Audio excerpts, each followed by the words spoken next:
मंच पे आसीन मेरे कैबिनेट कुलीग सौरभ भारद्वाज जी, दिल्ली की महापौर शैली ओबेरॉय जी, उप महापौर आले मोहम्मद इकबाल जी, दिल्ली नगर निगम के कमिश्नर साहब ज्ञानेश भारती जी, हमारे नेता सदन मुकेश गोयल जी, यहाँ पे मौजूद सभी नगर निगम के अधिकारीगण, सभी कर्मचारी, सभी काउंसलर्स और यहाँ आए हुए सभी भाइयों बहनों माताओं बुजुर्गों, सब लोगों को मेरा नमस्कार, सबको मेरा प्रणाम। आज हम बाबा साहब अंबेडकर का जन्म दिवस मनाने के लिए एकत्रित हुए हैं। भारत ने बहुत बड़े बड़े लोगों को जन्म दिया, लेकिन मैं समझता हूं कि बाबा साहब अंबेडकर शायद हमारे भारत इतिहास का सबसे बड़ा चमकता सितारा है। उनके जीवन को आप जितना पढ़ो उतना लगता है कि यार ये कैसे हो सकता है, ऐसा आदमी कैसे हो सकता है, जो आदमी एक मामूली से मध्य प्रदेश के गांव में इतनी गरीबी में इतने छुआछूत से निकल के भारत का लॉ मिनिस्टर बनता है और दुनिया का सबसे बेहतरीन संविधान लिखता है। ये सफर कोई आदमी कैसे तय कर सकता है। और उनके जीवन के संघर्ष को मैं जितनी बार पढ़ता हूं उतना मुझे यकीन नहीं होता कि ऐसा व्यक्ति भी कभी इस देश के अंदर पैदा हुआ था और उसने इतना कुछ हासिल किया। एक गरीब परिवार में पैदा हुए, बहुत गरीब था उनका परिवार, घर में खाने को नहीं थे, कई बहन भाई थे और छुआछूत इतनी ज्यादा थी उन दिनों में कि स्कूल में जाते थे अपना टाट लेके क्लास के बाहर बिठा दिया जाता था, बाकी बच्चों के साथ नहीं बैठने दिया जाता था, क्लास के बाहर बिठा देते थे। अब टीचर अंदर पढ़ा रहा है, वो क्लास के बाहर बैठे हैं, क्लास के बाहर कितना सुन रहा है कितना नहीं सुन रहा। मैं समझता हूं आज का अगर माहौल होता तो माँ बाप कहते यार छोड़ पढ़ाई, कुछ काम धंधे में लग जा, बेकार में अपना टाइम क्यों खराब कर रहा है कि नहीं है। क्लास के बाहर बिठा देते, पानी पीना होता तो वो चपरासी ऊपर से यूं ग्लास डाल के उनको पानी पिलाता था। और उन्होंने कहीं लिखा हुआ है कि जिस दिन चपरासी नहीं आता था उस दिन पानी नहीं मिलता था। नो पियन नो वाटर, वो भी उन्होंने अपना एक चैप्टर लिखा हुआ है कि नो पियन नो वाटर। जिस दिन चपरासी नहीं आता था उस दिन पानी नहीं मिलता था पीने को। पर वो पढ़ाई करते गए करते गए करते गए। मैं तो ताज्जुब होता है कि वो एक क्लास नहीं तो अगर ऑर्डिनरी कोई आदमी होता तो वो तो पढ़ाई छोड़ छाड़ के और अपना किसी काम धंधे में लग जाता। और वहां से फिर वो बॉम्बे गए, बॉम्बे में एल्फिंस्टन स्कूल में गए, फिर कॉलेज में गए और 1913 में कोलंबिया यूनिवर्सिटी पहुंच गए। कोलंबिया यूनिवर्सिटी, मुझे नहीं पता अभी इस हॉल के अंदर कितने लोगों को पता है कि अमेरिका के अंदर एक बहुत बड़ी यूनिवर्सिटी है कोलंबिया यूनिवर्सिटी। आज के जमाने में तो इंटरनेट है, आप अभी गूगल मारोगे तो आपको पता चल जाएगा कि कोई कोलंबिया यूनिवर्सिटी भी है। उस जमाने में 1913 में मध्य प्रदेश के छोटे से गांव के गरीब लड़के को पता कैसे चला कि कोई कोलंबिया यूनिवर्सिटी है? उनको फॉर्म कहां से मिला? मैं तो यही ताज्जुब करता हूं, उनको फॉर्म किसने दे दिया? कहां से मंगाया उन्होंने फॉर्म? सोच के देखो आप। अभी तो पढ़ते हैं तो कहने को तो बड़ा आसान है, लेकिन उस बंदे को, उस बच्चे को पता कैसे चला 1913, मतलब 13 और 10 23 9 22 साल की उम्र के अंदर, 22 साल की उम्र में उस लड़के को पता कैसे चला कि अमेरिका के अंदर कोई यूनिवर्सिटी है जिसका नाम है कोलंबिया यूनिवर्सिटी। वहां ऐसे फॉर्म भरते हैं, फॉर्म भर के एडमिशन लेते हैं, एडमिशन, उनको स्कॉलरशिप तो चलो मिल गया। वो कोलंबिया यूनिवर्सिटी पहुंच गए पढ़ने के लिए, वहां से उन्होंने पीएचडी करी और फिर 1915 में वो लंदन स्कूल ऑफ इकोनॉमिक्स पहुंच गए।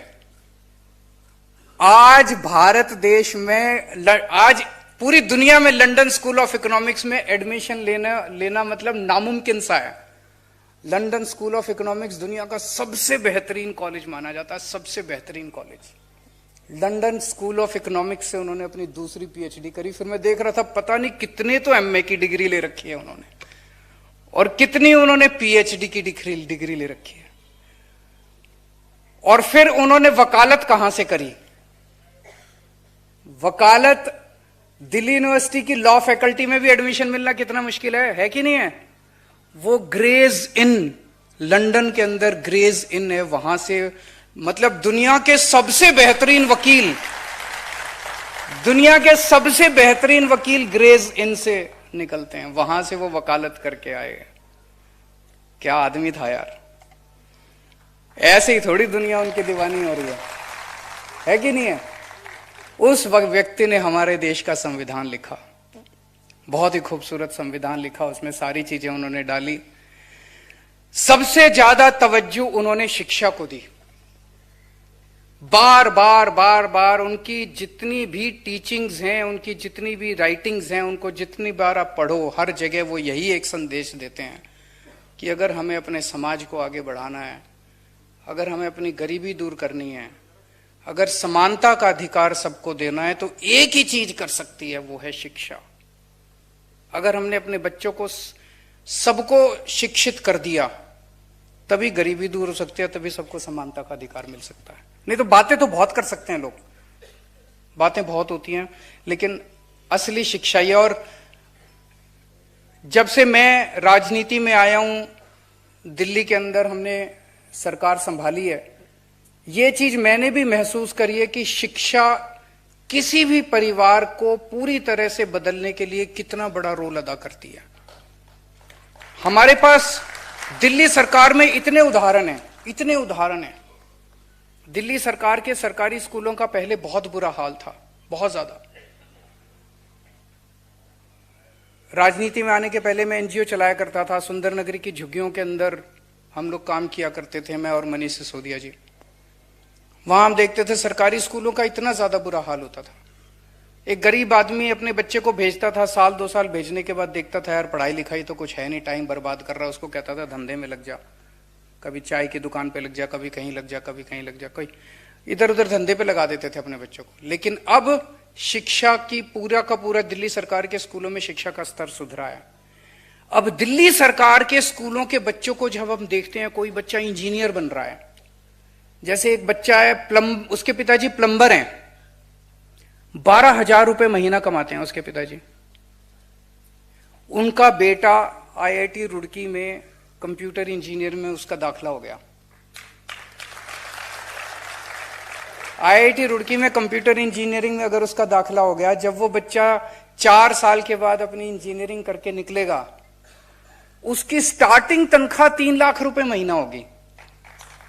स्टार्टिंग सैलरी 3 लाख रुपए महीना होगी। एक परिवार तो सुधर गया। अब आप सोचो कि अगर हर परिवार के हर बच्चे को हम अच्छी शिक्षा दे दें, किसी को डॉक्टर बना दें, किसी को इंजीनियर बना दें, किसी को, और ये भी नहीं, नौकरी भी नहीं, अब हम उनको बिजनेस करना सिखा रहे हैं स्कूलों के अंदर, बिजनेस करना सिखा दें, देश से गरीबी दूर हो जाएगी। तो मैं जब भी कहीं जाता हूं, मैं किसी को ये नहीं कहता मैं तुम्हारी गरीबी दूर कर दूंगा, मैं सबको ये कहता हूं मैं तुम्हारे बच्चों को पढ़ा दूंगा, तुम्हारे बच्चे तुम्हारी गरीबी दूर कर देंगे। मैं क्या दे दूंगा आपको? लाख रुपए दे दूंगा, 2 लाख रुपए दे दूंगा, 10 लाख रुपए दे दूंगा। अभी कितने दिन चलेंगे 10 लाख रुपए भी? आज नहीं तो कल, कल नहीं तो परसों, पैसे खत्म, उसके बाद फिर वही गरीबी। लेकिन अगर मैंने आपके बच्चों को पढ़ा दिया, पूरी जिंदगी आपका परिवार जो है वो गरीबी से बाहर आ जाएगा। तो शिक्षा सबसे जरूरी है। वो उस व्यक्ति ने उस देश की गरीबी की और असमानता की चाबी ढूंढ ली थी, बाबा साहब अम्बेडकर ने। उन्हीं के नक्शे कदम पे चल रहे हैं। पहले दिल्ली सरकार के स्कूल ठीक करे, अब दिल्ली के लोगों का प्यार था, विश्वास था कि उन्होंने हमें नगर निगम की भी जिम्मेदारी दी है। अब नगर निगम के भी स्कूल ठीक करने हैं अपने को, सारे नगर निगम के भी स्कूलों को अच्छा करेंगे। एक चीज मैंने देखी है, नगर निगम जो है वो आम आदमी की जिंदगी के हर छोटे से छोटे पहलू को टच करता है। तो दिल्ली सरकार से भी ज्यादा नगर निगम जो है वो लोगों की जिंदगी को छूता है। अब नगर निगम की जिम्मेदारी लोगों ने दी है, तो बहुत सारे काम करने हैं अपने को, लेकिन सबसे बड़ा काम करना है सफाई का। दिल्ली को साफ करना है, दिल्ली को चमकाना है, और वो सबको साथ लेके करना है। एक पॉजिटिव एटमॉस्फेयर क्रिएट करना है अपने को, नेगेटिविटी खत्म करनी है। पहले जो अभी मौजूद कर्मचारी आप देखना, इन्हीं कर्मचारी, यही कर्मचारी आपको साल 2 साल के अंदर जादू करके दिखाएंगे, कमाल करके, मैजिक करके दिखाएंगे यही लोग। दिल्ली सरकार के अंदर मेरे को याद है जब हम लोग उसमें एनजीओ में काम किया करते थे, झुग्गियों में काम करते थे, तो सारे गालियां देते थे दिल्ली सरकार के टीचर्स को। अरे पढ़ाती नहीं है टीचर्स, आती नहीं है, आती हैं तो पेड़ के नीचे बैठ के स्वेटर बुनती रहती हैं, ये कहते थे ना, ये आम सुनने को मिलता था। यही 60,000 टीचर्स, दिल्ली सरकार के टीचर्स, किसी को नहीं बदला हमने आने के बाद, इन्होंने दिल्ली के अंदर शिक्षा क्रांति करके दिखा दी, कमाल करके दिखा दिया इन्हीं टीचर्स ने। ऐसा गजब का कमाल किया, रिजल्ट भी अच्छे आने लग गए, बच्चों के कैरियर भी। आज मैंने बहुत इंटरेक्शन किए दिल्ली सरकार के सरकारी स्कूलों के बच्चों के साथ। जब मैं बच्चों से बात करता हूं ना, बच्चे स्कूल की तो तारीफ करते ही हैं, स्कूलों के अंदर इंफ्रास्ट्रक्चर बहुत अच्छा बना दिया, ये अच्छा कर दिया जी आपने, स्कूल की बिल्डिंग अच्छी। सबसे ज्यादा तारीफ दिल्ली सरकार के स्कूलों के बच्चे अपने टीचर्स की करते हैं। हमारी वो टीचर बड़ी अच्छी है सर, टीचर बड़ी अच्छी है सर, वो बहुत मेहनत करती है सर, वो वाली टीचर बड़ी अच्छी है सर, उसने बहुत अच्छा पढ़ाया सर, उसकी वजह से मेरे नंबर अच्छे आए सर, वो मेरे को एक्स्ट्रा क्लासेस।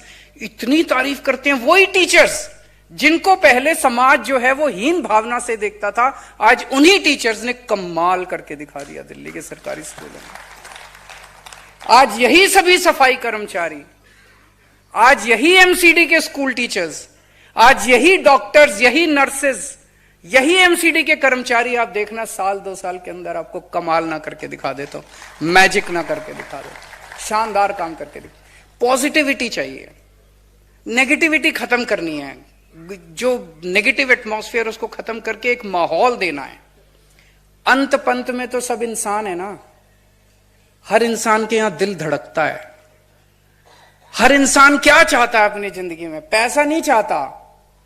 ऐसे बहुत कम लोग हैं, 1% 2% लोग हैं जो जिनकी विकृत मानसिकता है, जो वैसा पैसा पैसा पैसा। आम आदमी चाहता है अपनी जिंदगी के अंदर सुकून चाहता है, आत्मा की शांति चाहता है। और आत्मा की शांति किससे मिलती है? अच्छे काम से मिलती है। अगर आपको अच्छा काम करने को मिल जाए, इससे बड़ी भगवान आपको कुछ दे नहीं सकता। अगर आपको ऐसा काम मिल जाए जिस काम के अंदर आपको जॉब सेटिस्फेक्शन मिलने लगे, वो माहौल अपने को क्रिएट करना है। तो आज इस मंच के जरिए मैं आप सब लोगों का, सभी एमसीडी के कर्मचारियों का और दिल्ली के 2 करोड़ लोगों का आह्वान करता हूं कि आपने ये जिम्मेदारी हमें दी है, उस सब मिलके, हम अकेले आम आदमी पार्टी वाले नहीं कर पाएंगे। हमें बीजेपी वालों की भी मदद चाहिए, कांग्रेस वालों की भी मदद चाहिए, सबकी मदद चाहिए। सारे जने मिलके करेंगे और सबको साथ लेने के लिए एक हेल्दी कंपटीशन भी शुरू करेंगे। सौरभ भारद्वाज जी ने मुझे प्रस्ताव भेजा है कि हमें साल में एक मॉडल आरडब्ल्यू अवार्ड स्थापित करना चाहिए। जो आरडब्ल्यू अच्छा काम कर रही हैं, सारी आरडब्ल्यू के बीच में कंपटीशन कराया जाए और एक मॉडल आरडब्ल्यू, एक बेस्ट पार्क का अवार्ड होना चाहिए। जो पार्क सबसे अच्छा, जो मेंटेन सबसे अच्छा, वो उसका पार्क का अवार्ड। बेस्ट सफाई कर्मचारी का अवार्ड, हर वार्ड में, अलग अलग वार्ड में, हर वार्ड में एक बेस्ट सफाई कर्मचारी, एक बेस्ट सैनिटरी इंस्पेक्टर और एक बेस्ट एएसआई का अवार्ड होना चाहिए। इस तरह के कई सारे अवार्ड्स इंस्टीट्यूट किए जाएंगे। आज मुझे बेहद खुशी है, मेरा पहला आज विजिट है सिविक सेंटर में। आज आप सब लोगों के बीच में आके मुझे बहुत खुशी हो रही है। अब आना जाना लगा रहा करेगा। Thank you so much.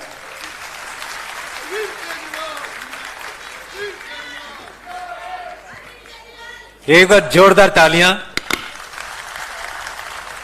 माननीय मुख्यमंत्री दिल्ली श्री अरविंद केजरीवाल जी, जिनकी जयंती हम मना रहे हैं। आज बहुत सारी बातें बताई माननीय मुख्यमंत्री महोदय ने, उसका एक सार, जो एक वचन जो इनका था, अनमोल वचन बाबा साहब का, उनका कहना था कि आप ही अपने जीवन के शिल्पकार हैं। अगर आप अपने जीवन को कोई तराश सकता है तो आप स्वयं ही उसके शिल्पकार हैं। Thank you so much sir, आपने हमारा मार्गदर्शन किया, संबोधन किया। और अब मैं निवेदन करूंगा श्री मुकेश गोयल जी से, माननीय नेता सदन, सभी का आभार व्यक्त करें। सर प्लीज आए, तालियों से उनका अभिनंदन। Sir please. जय भीम, जय भीम। मंच पर उपस्थित देश के लोकप्रिय नेता और दिल्ली के लोकप्रिय मुख्यमंत्री आदरणीय श्री अरविंद केजरीवाल जी, दिल्ली सरकार की कैबिनेट में मंत्री सौरभ भारद्वाज जी, दिल्ली की महापौर शैली ओबराय जी, उप महापौर आले मोहम्मद जी, आयुक्त महोदय, हमारे additional commissioner, deputy commissioner, head of the department, हमारे अधिकारीगण, कर्मचारीगण, नगर निगम में हमारे निगम पार्षद बंधुओं और क्षेत्र के दिल्ली के विभिन्न कोनों से आए हुए हमारे कार्यकर्ताओं, आज हम सब बाबा भीमराव अंबेडकर जी की जयंती के अवसर पर दिल्ली नगर निगम की तरफ से उन्हें माल्यार्पण कर रहे हैं। और उसका सबसे बड़ा सौभाग्य हमें आज प्राप्त हुआ है, दिल्ली के मुख्यमंत्री जो पहली बार हमारे सिविक सेंटर के अंदर आए हैं और इन्होंने हमारे निमंत्रण को स्वीकार किया और आज बाबा भीमराव अंबेडकर जी के मूर्ति के ऊपर माल्यार्पण किया। और बहुत से वक्ताओं ने अभी आप सभी के बीच में, चाहे आले मोहम्मद हो, चाहे हमारी शैली ओबराय जी हो, चाहे हमारे मुख्यमंत्री जी हो, सबने आपको बताया कि किस प्रकार से बाबा भीमराव अंबेडकर जी ने देश को संविधान दिया। उस संविधान के तहत ही हमारी आज की व्यवस्था चलती है। उसी संविधान के तहत हम सब काम करते हैं और उनका यही सोच थी कि हम समाज के प्रत्येक व्यक्ति को, चाहे दलित हो, पिछड़ा हो, अगड़ा हो, सभी लोगों को समान अधिकार दें, वो इस हमारे संविधान के अंदर है। और उसका आज जीता जागता प्रमाण हमारे अरविंद केजरीवाल जी हैं। दिल्ली में जिस प्रकार से इन्होंने बाबा भीमराव अंबेडकर जी की संविधान को मानते हुए गरीब लोगों को शिक्षा का अधिकार दिया, आज पहली बार मुझे कहने में कोई अतिशयोक्ति नहीं है कि आज पब्लिक स्कूलों के अंदर भी जब 20-20, 25-25 लाख डोनेशन लगती है, वहां भी आज गरीब लोगों को EWS के अंदर दाखिला मिलता है, वो भी अरविंद केजरीवाल जी की देन है। वहां भी समाज का गरीब व्यक्ति भी अमीर व्यक्ति के साथ पढ़ता है।